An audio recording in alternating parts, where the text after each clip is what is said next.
Mahigit sa 100 person deprived of liberty o PDL sa Manila City Jail ang nakatakdang palayain ngayong araw alas 2 ng hapon.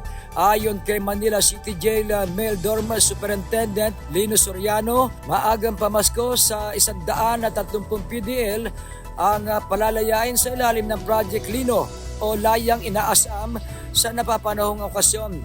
Karamihan sa mga mapapalaya ang mga may dismissed cases at nagsilbi sa kanilang sentensya sa ilalim ng Good Conduct Time Allowance o GCTA at Teaching Study and Mentoring Programs.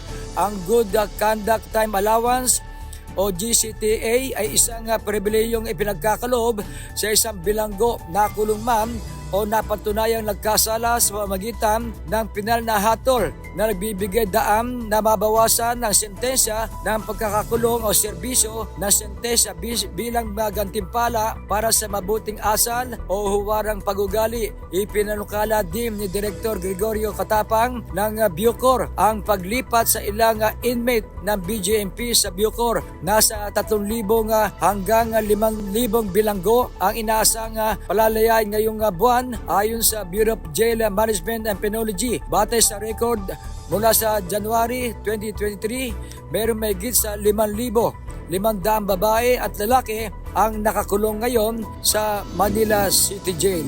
Mula sa kauna-unahan sa Pilipinas, DCRH, ito si Boy Gonzales, tuloy-tuloy sa pagbabalita, tuloy-tuloy sa serbisyo, sama-sama tayo Pilipino.